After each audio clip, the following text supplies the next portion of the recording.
Hey, rise and shine, everyone. Jason Hackett, Alicia Lewis here with you to kick off this Wednesday. Thank you for starting your day with us here on Sunrise. Big week, holiday week. A lot of people getting out of town today. Getting out of town. We're going to get to Michelle with best and worst times to leave. And of course, we'll be talking if you have a flight to catch. Some people, they head out of the state or out of the country even. I know. I'm fine with just staying here, John, and firing up the grill and just hanging out. I always am just keep it local during the 4th and, blow off a bunch of fireworks. I don't know, eat some meat. America, 63 degrees in Brainerd, 69 in the Twin Cities. Beautiful morning here. It is a nice and comfortable start. So you've got, again, a couple sprinkles. These are from dying areas of storms. One was up in Canada, one was over in the Dakotas. Whenever the storms are dying in the morning like this and clearly showing their hand by weakening, I'm not really worried about them. But you might get a sprinkle in Marshall this morning. If you're watching Redwood Falls, a couple sprinkles there and some cloud cover, but this will clear. Bemidji, pretty light, mainly north of you, up towards Black Duck, maybe a little bit of light rain up there. But that's very, very light. Today, we'll clear out, a lot of sunshine. Today is a stunning day. Winds are light, lots of sunshine. We still have a late evening, maybe late afternoon, early evening, chance to pop up some storms. We'll take a look at that. Of course, the firework forecast in a bit. Cece's here with traffic. How's it look? Good morning. 6:02. It's still looking pretty quiet out there. That's the good news for this morning. I think today and into Friday, the 4th holiday, roads are going to be pretty quiet with the folks either going up north or, like we mentioned a couple of minutes ago, going out of town. The good news this morning is that this morning's a really good time to hit the road if you are going to any of those places, Cabin Country, anything like that. No crashes this morning, which is a really good sign. And another thing that I want to point out too, if you're in the Rogers Maple Grove area, Highway 610 opened back up this morning at 5 a.m. Things were shut down in both directions between 94 and Elm Creek Boulevard. So you don't need to detour on Highway 169 or 694 anymore, which is the good news. Live look here on 494. This is near France Avenue. May need some sunglasses if you're traveling down in Bloomington. Things really pretty this morning. I'll have more on road projects when I see you next. All right, Cece, grab some cool shades and listen to her advice, because in a few hours from now, the highways in the Twin Cities are going to be absolutely packed with people headed out for the 4th. Yeah, today and Sunday expected to be the busiest days on the road, possibly record breakers here. Michelle Beck is live in Minnetonka with what you need to know before you hit the road. Good morning, Michelle. Well, hey there. If today is the day you want to get out of town for the holiday, right now is a pretty good time to leave.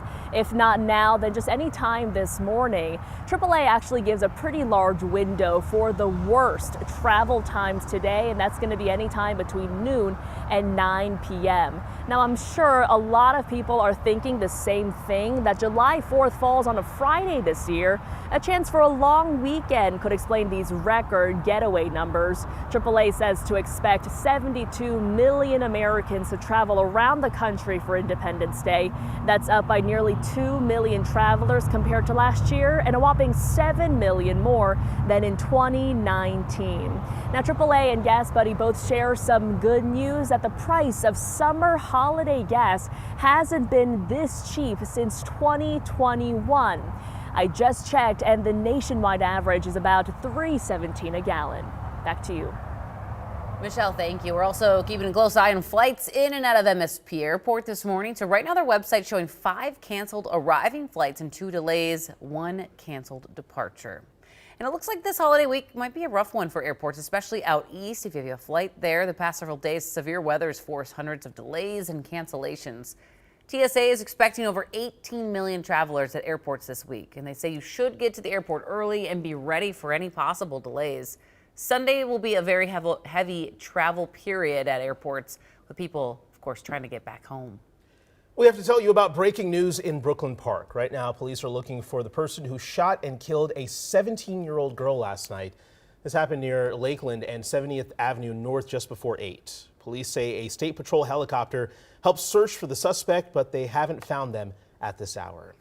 We're also waiting to hear from State Patrol about a crash that backed up traffic for hours overnight on I-94. This happened just after 10 in St. Paul, over by Allianz Field. In the traffic camera video, we saw a motorcycle crash over the median.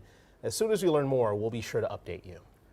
This morning, we're following the developing investigation into the death of Manny Collins. His body was found after a 7-week search. Audrey Russo is joining us now with what we've learned since this news broke right here on Sunrise yesterday. Yeah, Jason, Alicia, the biggest part of this investigation that police are willing to reveal at this point is the evidence that led them to the Elk River Waste Management landfill. That is where Manny's remains were found on Saturday. Investigators were out there yesterday continuing to search the section of the dump where Manny was found for additional evidence. Now, it's an area larger than a football field. Police spent 10,000 man hours throughout June sifting through trash, one rake at a time. Manny was last seen on May 8th, reported missing on May 12th, and the reason they locked in on that particular section of the dump was because of a tip. We were offered information that led to a video, and that video showed some evidence that would suggest the body might have made its way into a dumpster and into a garbage truck. Now, Waste Management tracked that Columbia Heights dumpster getting unloaded at the landfill by May 13th. Now, police wouldn't comment on the state of Manny's remains, saying that they're waiting for forensic evidence to come back with a clearer picture and a clearer cause of death for the 16-year-old. For his body to be just so unceremoniously dumped into a dumpster, it just makes you sick to your stomach. Absolutely awful. At this point, where do we stand with an arrest? Well, at this point, the investigators tell us that they have a person of interest, but they didn't identify who that person was at the press conference yesterday. They also tell us that they're in communication with Manny's father. Family members tell us that that's who he was going to visit the day that he went missing. So I'll have more on that coming up in about 30 minutes. Such a sad outcome, though. All right, Audrey, we'll check back then. Thank you. All right, 6:07, taking you live to the nation's capital as the clock is ticking ahead of Friday's deadline to pass President Trump's big, beautiful bill. And after more than 24-hour voting session, the Senate narrowly passed the sweeping tax and spending cuts bill, with Vice President J.D. Vance casting that tie-breaking vote. The legislation now heads to the House. Lawmakers were hoping to meet here in just a few hours at 8 this morning, but bad weather across the East Coast is causing flight delays and cancellations, impacting a handful of members. House Speaker Mike Johnson says a floor vote will happen tomorrow at the latest.